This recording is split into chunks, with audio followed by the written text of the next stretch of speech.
الحمد للہ وقفا والصلاة والسلام علی حبیبہ محمد المصطفیٰ فاما بعد اعوذ باللہ من الشیطان الرجیم بسم اللہ الرحمن الرحیم من کنت مولاہ فہاز علی مولاہ۔ معزز سامعین گرامی، غدیر خم کے سلسلے کا پارٹ 3 حاضر خدمت ہے۔ تو پچھلے پارٹس میں بات ہو رہی تھی کہ غدیر خم کا واقعہ در حقیقت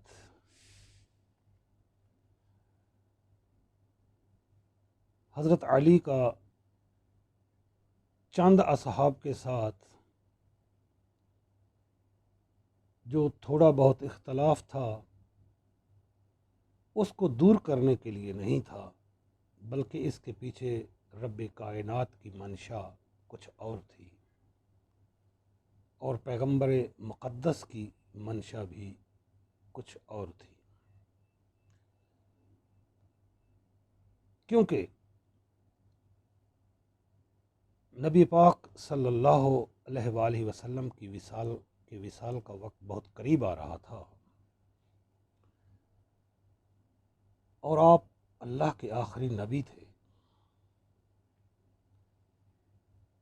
تو اس کے بعد قیامت تک لوگوں کو ہدایت کے لیے، رہنمائی کے لیے ہادیوں کی ضرورت تھی۔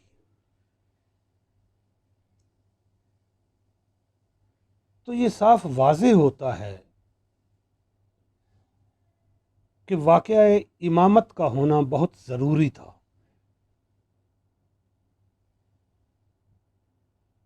آج جب کہ پیغمبر کو وصال کیے تقریباً 1450 سال گزر چکے ہیں،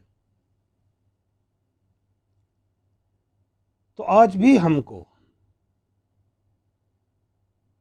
ہادی کی ضرورت ہے جو ہماری رہنمائی کرے۔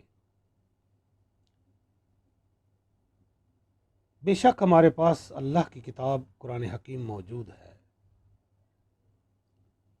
بے شک ہمارے پاس پیغمبر کی معتبر احادیث بھی موجود ہیں، لیکن اس سلسلہ کائنات کو چلانے کے لیے رب کائنات نے جہاں جہاں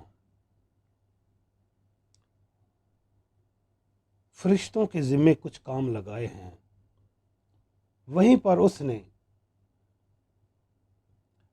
اس کائنات کو چلانے کے لیے اپنے مقرر کردہ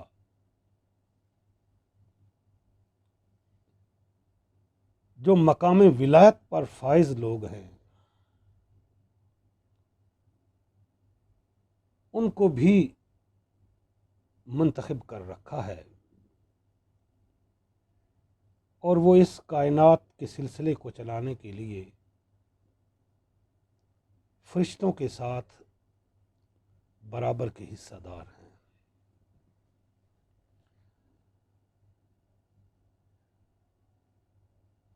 جب نبی کریم صلی اللہ علیہ وآلہ وسلم نے یہ فرمایا کہ اے لوگو، میں تمہارے درمیان 2 بھاری چیزیں چھوڑی جا رہا ہوں، ایک اللہ کی کتاب اور ایک میرے اہل بیت، اور یہ کبھی آپس میں جدا نہیں ہوں گے، اور قیامت پر حوض کوثر پر یہ ساتھ ساتھ مجھے ملیں گے۔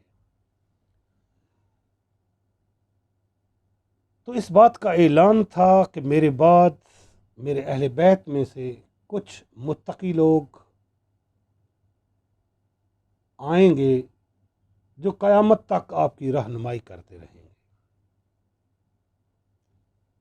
جو قرآن حکیم کی تفسیر بھی کریں گے، جو قرآن حکیم کی تعویل بھی کریں گے۔ تو ان کا انتخاب لوگوں کی طرف سے نہیں ہوتا ہے، بلکہ ان کا انتخاب اللہ کی طرف سے ہوتا ہے۔ اور پھر رب کائنات نے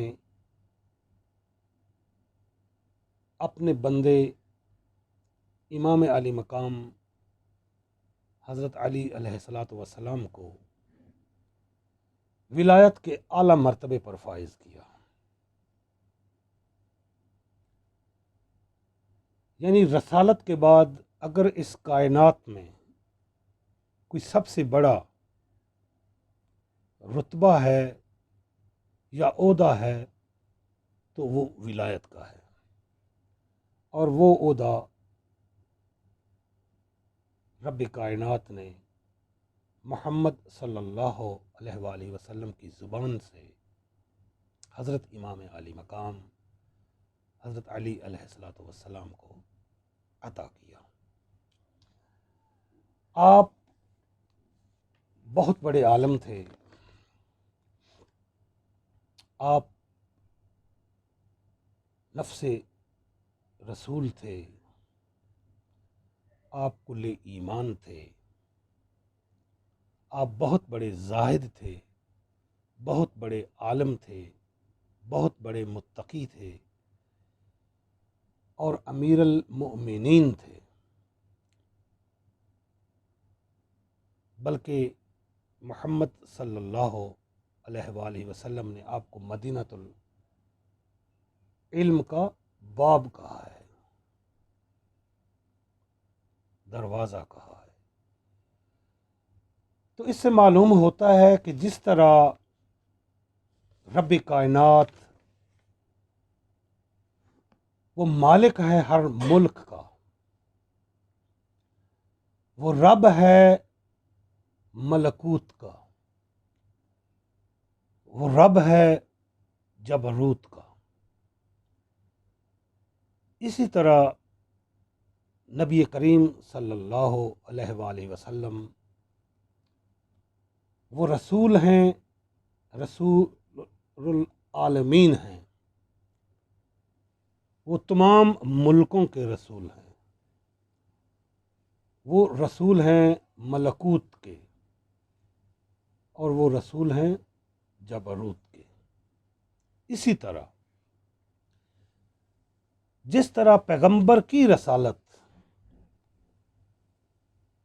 رسالت تکوینیہ تھی، یعنی تشریح کے ساتھ ساتھ رسالت تکوینیہ تھی، اسی طرح حضرت امام علی مقام حضرت علی علیہ الصلاۃ والسلام کی ولایت بھی ولایت تشریح اور تکوینیہ تھی، وہ مطلقہ تھی۔ یعنی وہ رب العالمین ہے، وہ رسول العالمین ہے، اور آپ امیر العالمین تھے۔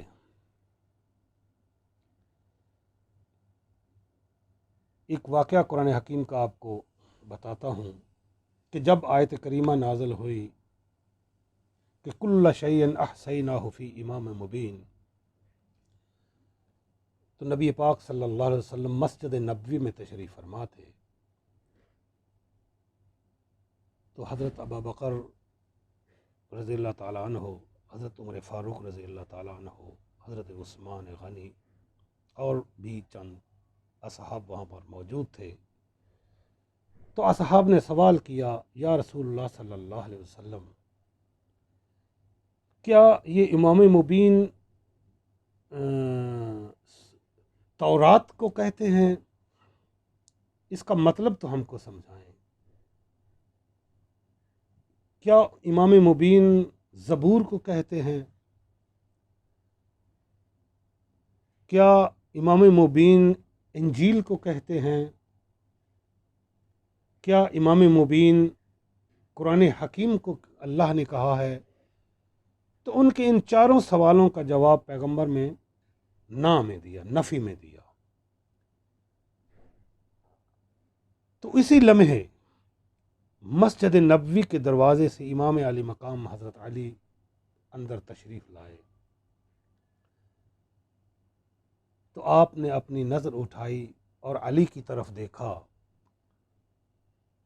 اور فرمایا بے شک اللہ کا مقصد امام مبین کہنا علی کو کہنا ہے، یعنی جو علی ہیں وہ امام مبین ہیں۔ تو معلوم ہوا کہ آپ کے بعد ولایت کا سلسلہ شروع ہوا۔ آپ قسام الولایہ ہیں،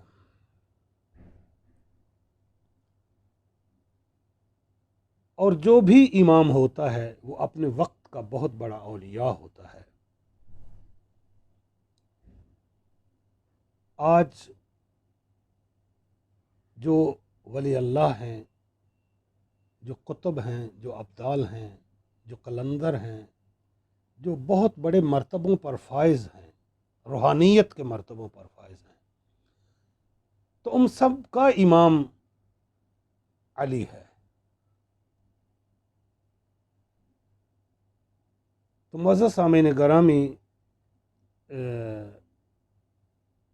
جو اس کا نچوڑ ہے وہ یہی ہے کہ غدیر خم کا واقعہ در حقیقت امام علی مقام حضرت علی علیہ السلام کی امامت کا اعلان تھا، آپ کی ولایت کا اعلان تھا، اور اللہ تعالی اور اس کے محبوب کی اس کائنات کو مستقبل کی طرف چلانے کا ایک منشا تھا۔ تو بھلا یہ لوگ اس کو جو بھی رنگ دیں، یہ ان کی اپنی مرضی ہے، کیونکہ ولایت محبت اور خلوص سے نافذ ہوتی ہے، اور جو طاغوت سے نافذ ہو وہ جبر اور ظلم ہوتا ہے۔ کچھ مقامات پر لوگوں نے یہ بھی کہا ہے کہ حضرت امام علی مقام بہت حلیم تھے، تو یقیناً آپ ولایت کے اعلیٰ مرتبے پر فائز تھے، اور آپ بہتر جانتے تھے کہ اس کائنات کو کس طریقے سے آگے لے کر چلنا ہے اور کس طریقے سے اس کائنات نے آگے چلنا ہے، تو آپ نے اسی کے مطابق عمل کیا۔ اللہ تعالی ہم سب کو ولایت امام علی مقام پر قائم رکھے، اس کو سمجھنے کی توفیق عطا فرمائے، اور ہمارا آخری ہادی امام مہدی جو کہ حضرت فاطمہ اور حضرت علی کی ہی اولاد میں سے ہوگا، اور جو اس بات کا واضح دلیل ہے کہ غدیر خم کی انتہا جس مقام سے ہوئی اس کی انتہا امام مہدی ہوں گے۔ تو اس کے ساتھ ہی اپنی بات ختم کرتا ہوں، اور اگلا واقعہ ثقیفہ بہت جلد لے کر آپ کی حاضر خدمت ہوں گا۔ معزز سامعین کرامی، میرے اس چینل کو سبسکرائب کریں، اور اسلام کی حقانیت کو زیادہ سے زیادہ ہمارے سادہ لو اور معصوم لوگوں تک پہنچائیں، کیونکہ یہ علماء،